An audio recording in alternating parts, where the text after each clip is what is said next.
Welcome, everyone, to the OphthoKnight quiz show, the ultimate interactive challenge for ophthalmologists from around the world. Test your knowledge, compete, and win. Every week, we go live with a fast-paced, high-energy ophthalmology quiz. You'll face real clinical scenarios, rapid spot diagnoses, and investigative decision-making, putting your practical ophthalmology skills to the ultimate test. Compete against ophthalmologists worldwide in a quiz that's fast, challenging, and fully interactive.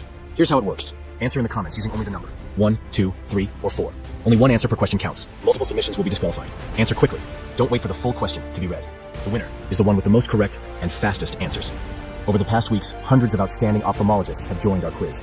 Here are some of our brilliant winners. Look at those scores. Incredible work. And heartfelt congratulations to our champions. Maybe next time, it'll be you. Winners also receive a symbolic gift, but the real reward is sharpening your ophthalmology skills and competing with the very best. Are you ready to take the challenge? Subscribe to OphthoKnight, join the live quiz, and maybe your name will be the next on our winner's board. We go live every Friday at 11:30 p.m. Cairo time. To join, simply subscribe, turn on notifications, and be ready when the quiz begins. All you need is your knowledge and your speed. Join us live and see if you have what it takes to become the next OphthoKnight champion.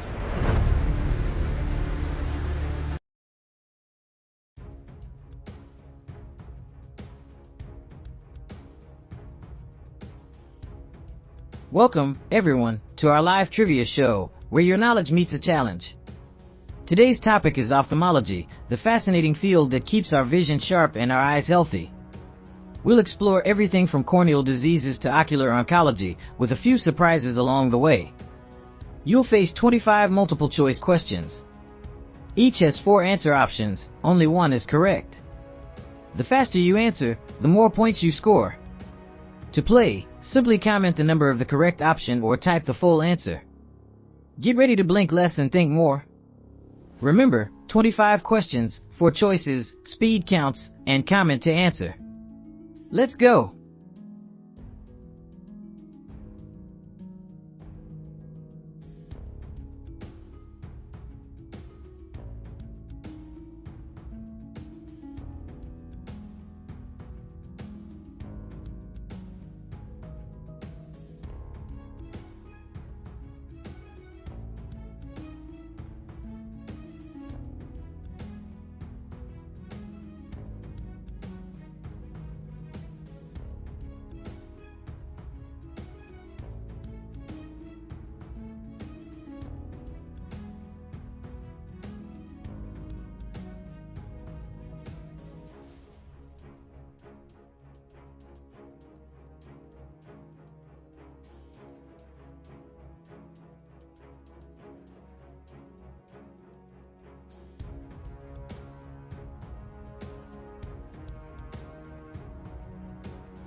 Here comes question 1. Ready your eyes and minds.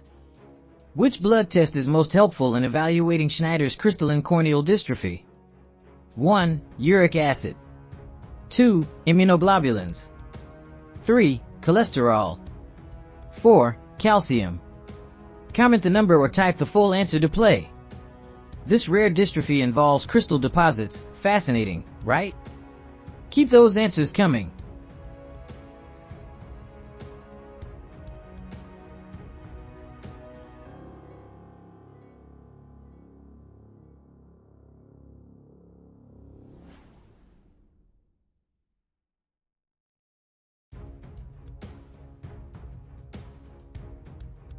Schneider's dystrophy often shows central corneal opacities, usually bilateral and progressive.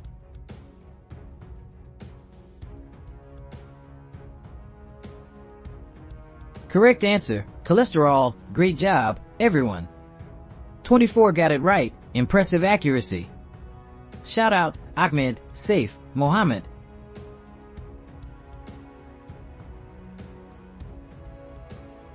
Time for question 2, corneal knowledge incoming. Which corneal layer can regenerate? 1. Endothelium. 2. Descemet's membrane. 3. Bowman's membrane. 4. Anterior stroma. Lock in your answers now, everyone. Corneal layers are fascinating, each with unique structure and function.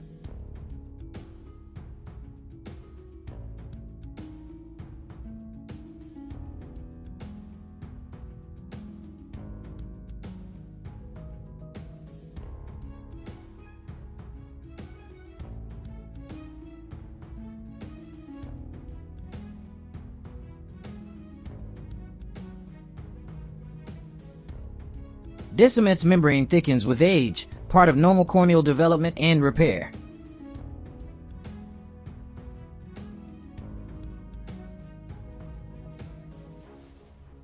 Correct answer, Descemet's membrane. Well done. Only 2 got it right. Tough one. Congrats, Mohammed. Dr. Shima, great job.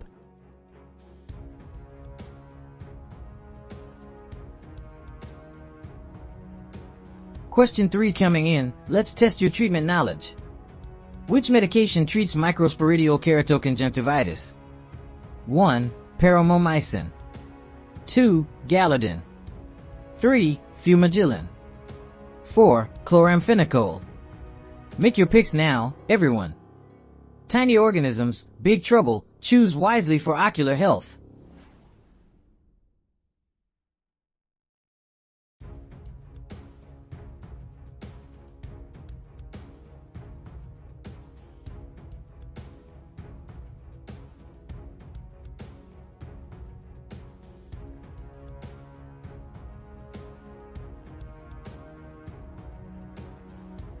Microsporidia are intracellular parasites causing eye infections, especially in immunocompromised patients.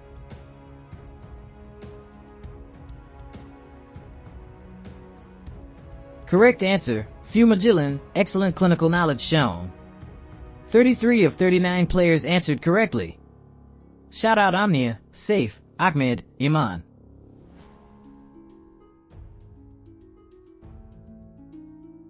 Alright, question 4, let's keep those brains buzzing.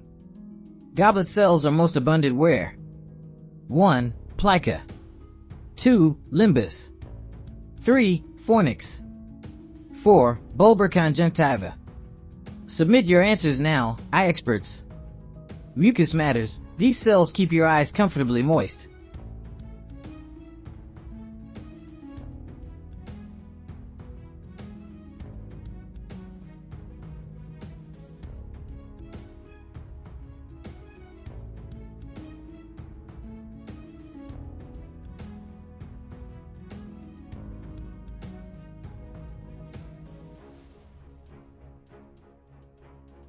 Goblet cells secrete mucin to protect and lubricate the ocular surface.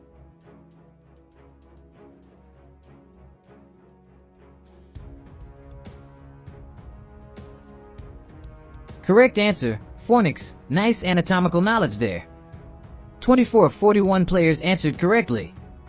Bravo Dua, Yehab, Miriam.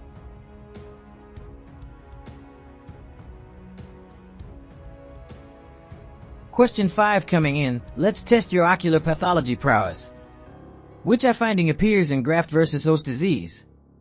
1. Symblepharon. 2. Scleritis. 3. Optic neuropathy. 4. Iritis. Lock in those answers now, everyone. Immune responses can really affect the eyes dramatically.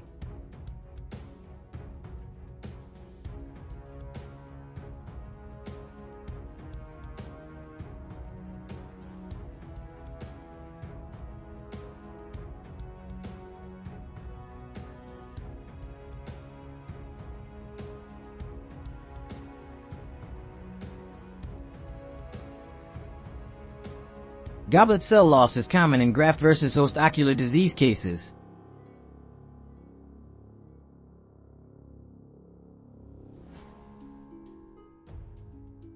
Correct answer, Symblepharon. Great job, everyone. 29 of 38 players got it. Shout out to Saif Allah Mohammed.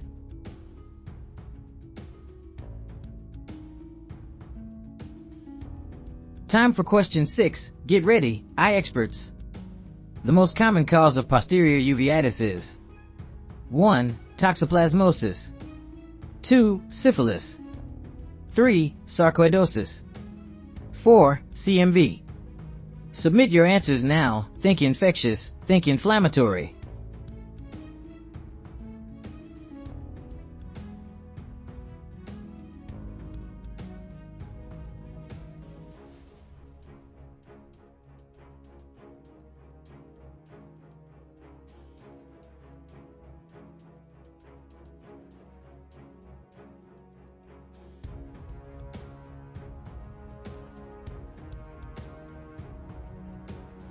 Toxoplasmosis often spreads through undercooked meat or contaminated cat feces.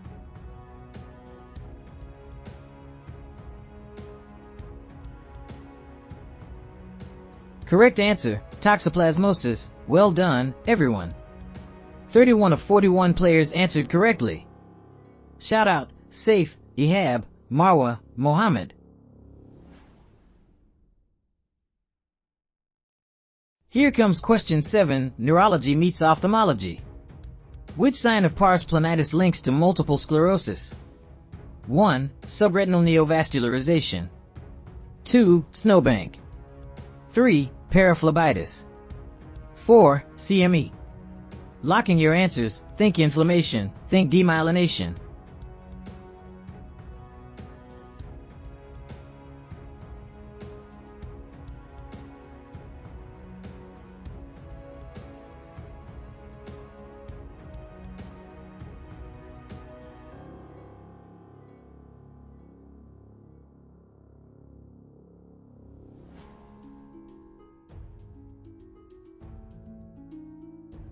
Multiple sclerosis often presents between ages 20 and 40, more common in women.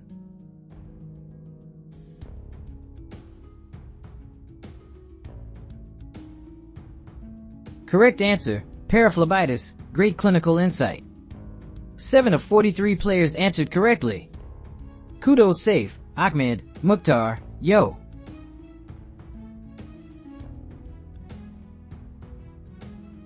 Time for question 8. Get ready to test your ocular physiology knowledge. Which of these causes the biggest intraocular pressure spike? 1. Decreased blood cortisol levels. 2. Darkening the room. 3. Change from supine to sitting position. 4. Blinking. Choose wisely, tiny actions can have surprising ocular effects.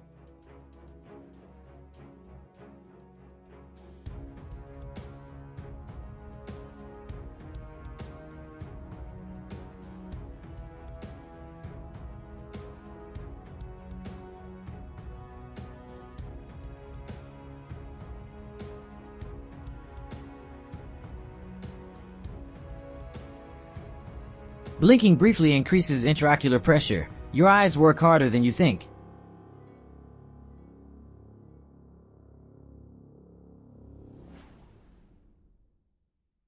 Correct answer, blinking, quick but pressure-packed. 4 of 42 players got it. Well done Mukhtar, Usology, Miriam, Dua.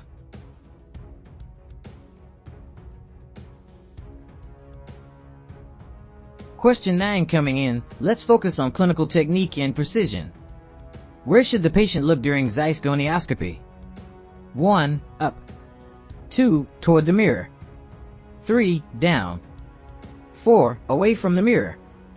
Think like an examiner, visual angles matter in diagnostics.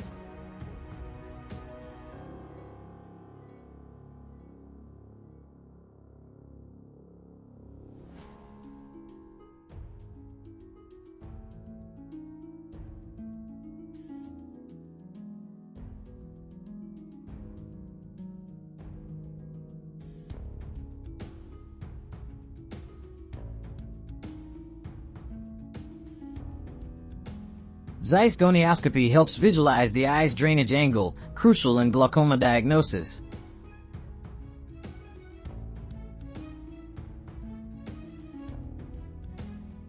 Correct answer, toward the mirror, great focus.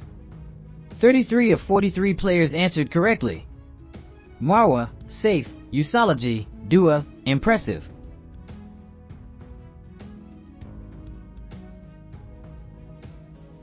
Question 10, let's dive into post-surgical care and medication effects.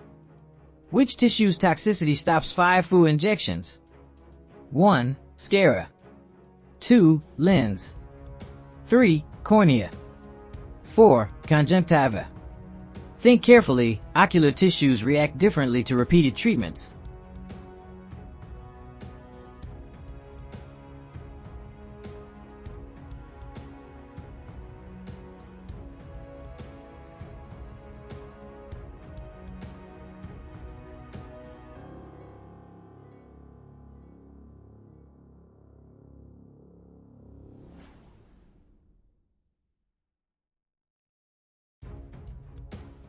Five Fu is an antimetabolite used to prevent scarring after glaucoma surgery.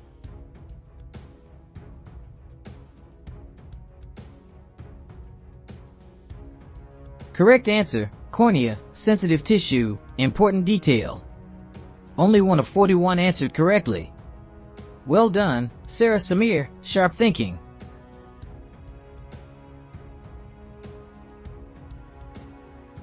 Question 11, retinoblastoma meets rising intraocular pressure.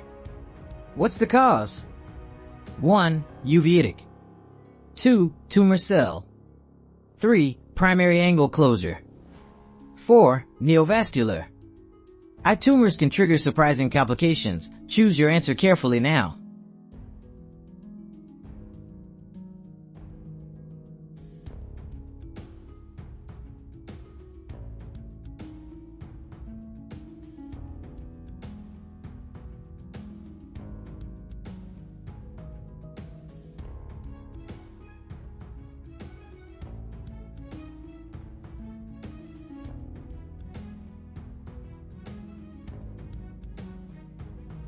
Retinoblastoma often presents before age 5. Early detection saves vision and life.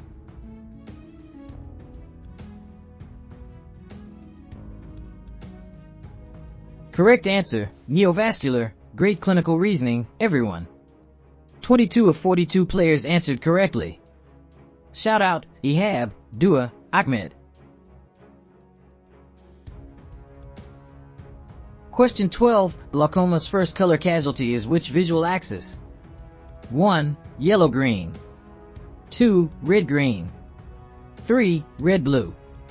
4. Blue-yellow. Color vision fades subtly. Choose wisely. Your optic nerve depends on it.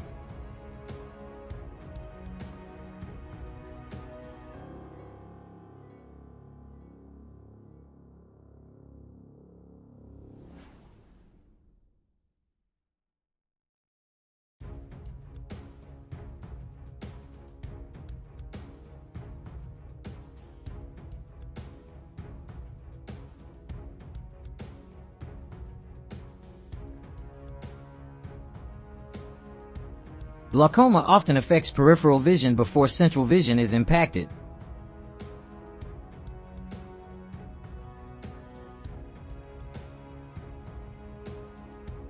Correct answer, blue-yellow axis. Well done. 34 of 44 players answered correctly. Shout out, Ihab, Yo, Naj, Fatima.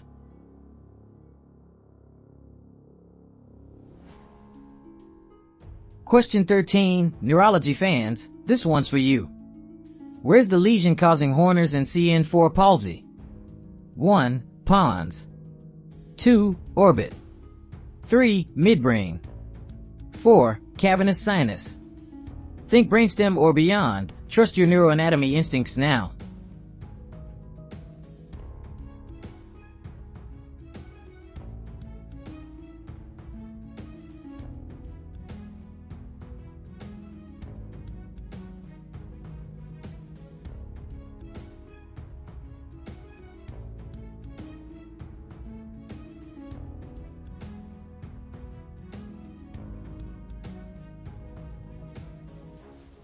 The trochlear nerve is the only cranial nerve that exits dorsally.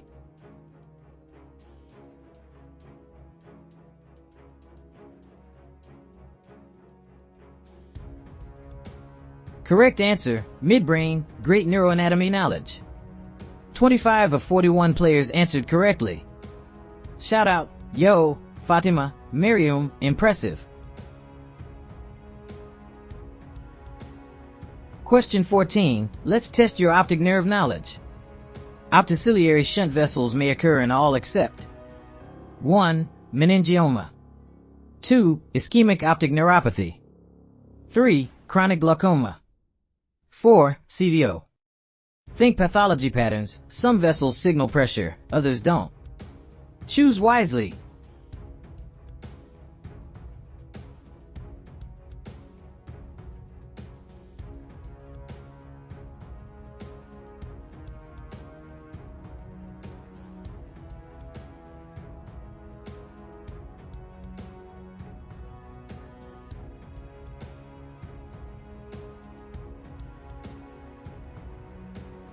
Optociliary shunt vessels connect retinal and choroidal circulation, often seen in compressive optic neuropathies.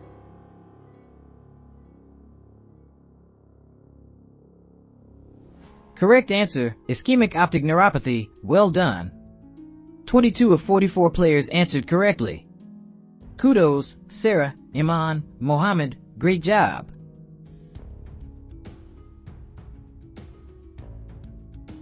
Here comes question 15, muscle fiber anatomy fans, this one's yours. Separation between longitudinal and circumferential ciliary muscle fibers is called 1. Iridoscopy. 2. Iridodialysis. 3. Cyclodialysis. 4. Angle recession.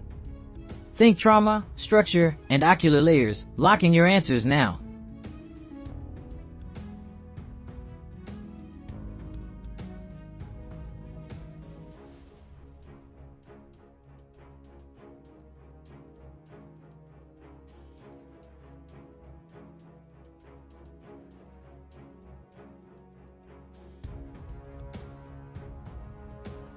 Angle recession often follows blunt trauma causing damage to ciliary muscle fibers.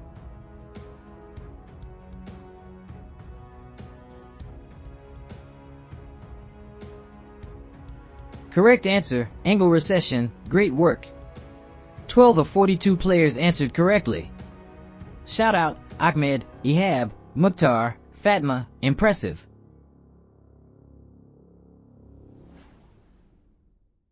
Here comes question 16, let's talk iris color changes. Of the following causes of iris heterochromia, the involved iris is hyperchromic in 1. Vardenberg syndrome. 2. Ice syndrome. 3. Horner syndrome.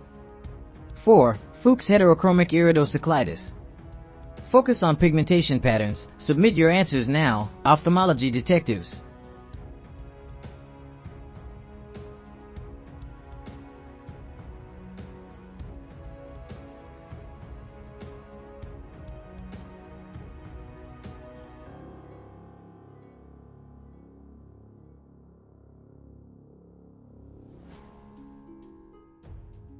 Ice syndrome can cause iris changes and secondary angle closure glaucoma.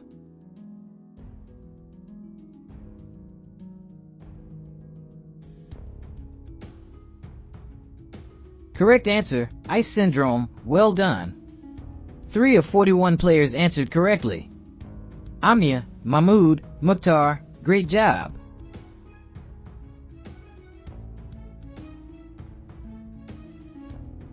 Time for question 17. Let's talk iris lesions and tumors.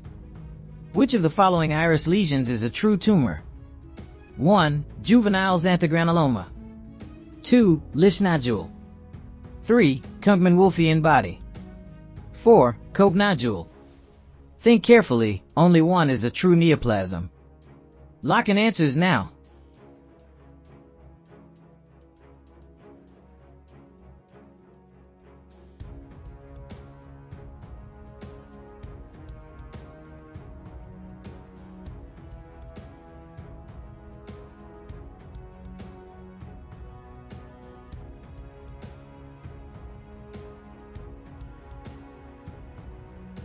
Lish nodules are associated with neurofibromatosis type 1, small, pigmented iris hamartomas.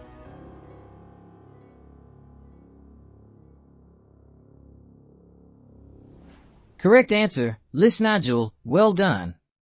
6 of 43 players got it. Fatma, Allah, Hiba, congrats.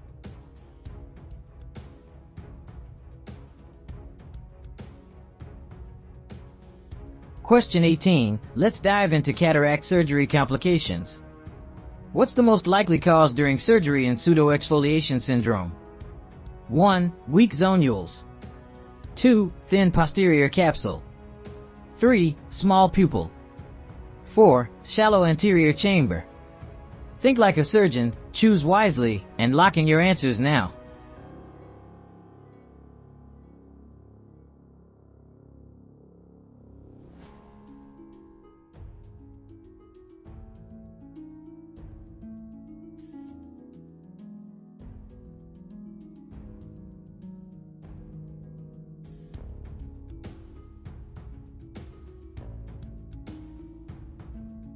Pseudoexfoliation increases surgical risk due to zonular instability. Handle with extra care.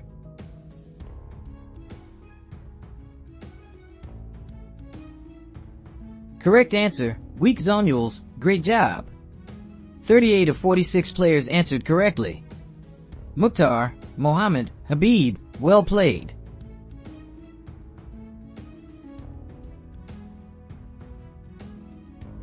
Question 19. Let's talk inherited eye conditions. What's the inheritance chance for Best's disease? 1. 75%. 2. 50%. 3. 25%. 4. 100%. Think genetics, tap your answer and trust your instincts.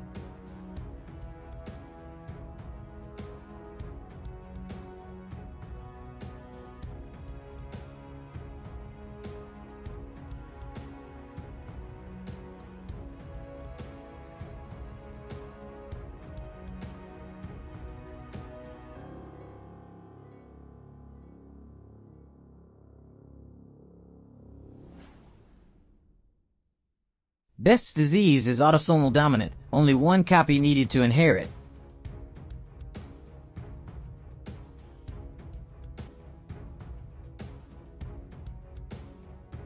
Correct answer, 50%. Nicely done, everyone. 21 of 43 players answered correctly. Shout out, Mohammed, Ahmed, Mariam, Allah, brilliant. Question 20. Let's test your ocular oncology knowledge. Which is not a choroidal melanoma feature? 1. Orbital shadowing. 2. High internal reflectivity. 3. Double circulation. 4. Choroidal excavation. Think carefully, melanoma can be tricky, but you've got this.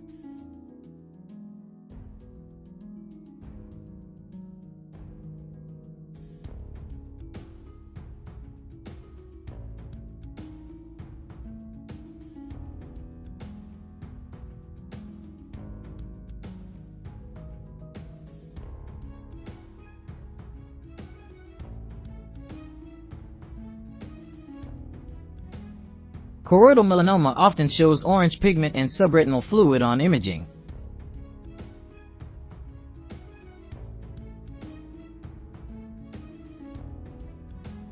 Correct answer, high internal reflectivity, well done.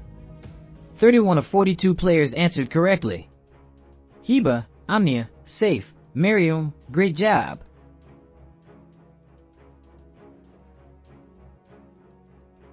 Question 21. Let's keep those brain cells firing. Pigmented retinal lesions spotted. What test helps most? 1. Colonoscopy. 2. Chest CT scan. 3. Brain MRI. 4. EKG. Peripheral clues might reveal systemic secrets. Choose wisely, retinal detectives.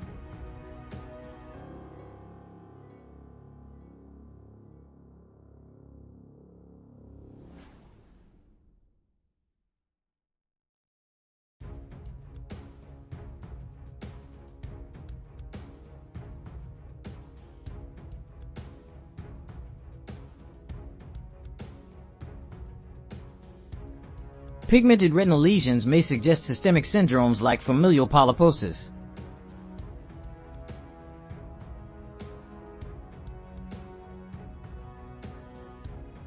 Correct answer, colonoscopy. Excellent clinical reasoning, team. 35 of 36 players answered correctly. Ihab, Heba, Mariam, Mohammed, brilliant work. Question 22. Ophthalmology fans, sharpen your diagnostic instincts.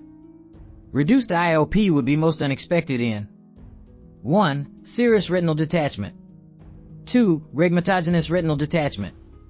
3. Choroidal hemorrhage. 4. Choroidal effusion.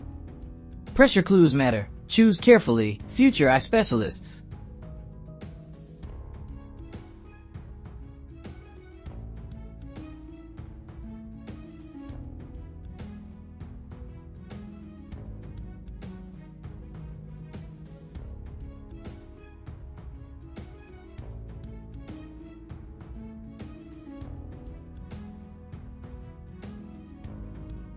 Fun fact, normal intraocular pressure ranges from 10 to 21 millimeters of mercury.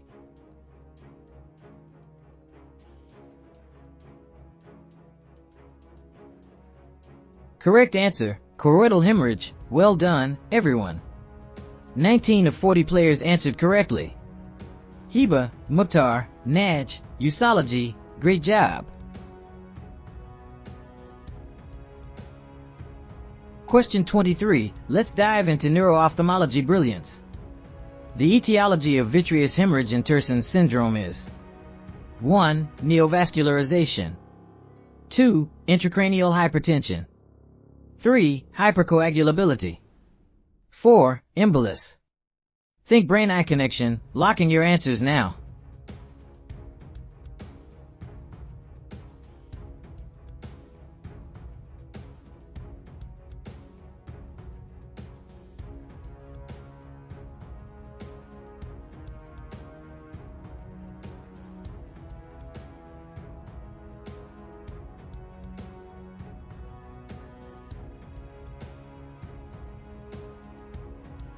Terson's syndrome often follows subarachnoid hemorrhage. Watch for sudden vision loss.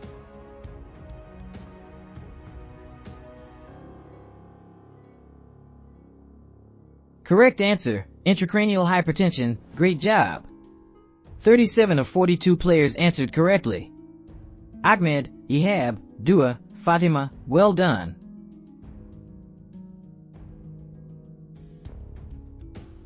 Question 24. Eyelid reconstruction experts, this one's for you. Which procedure is the best treatment option for the repair of a large upper eyelid defect? 1. Hughes. 2. Fasinella Cervit. 3. Cutler beard. 4. Bic. Think anatomy and technique. Submit your answers now. Surgical stars.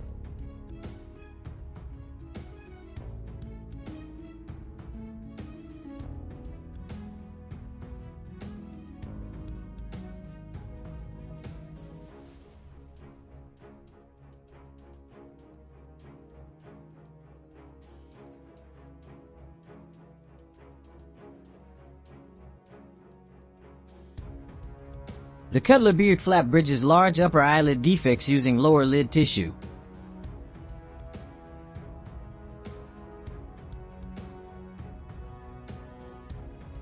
Correct answer, Cutler beard. Nicely done, everyone. 25 of 36 players answered correctly. Ihab, Heba, Safe, Omnia, great work.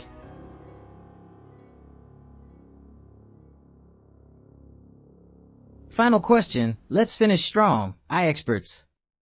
A 15-year-old girl with strabismus is examined.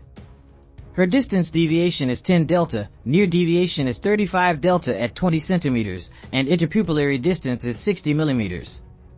Her AC/A ratio is 1, 5, 1, 2, 3, 1, 3, 11, 1, 4, 10, 1. Think fast, visual math meets clinical insight. Lock in your answers now.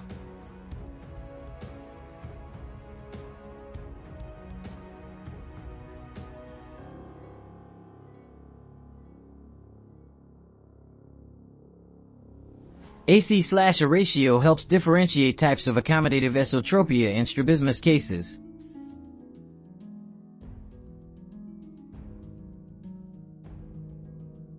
Correct answer, 11:1 ratio. Only 4 of 28 answered correctly. Well done Waima, Mahmood, Mukhtar, Fatma.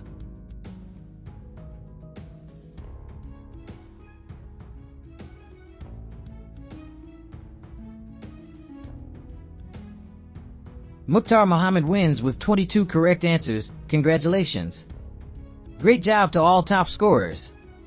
49 players joined. What an amazing trivia journey together. Thanks for playing. See you next time.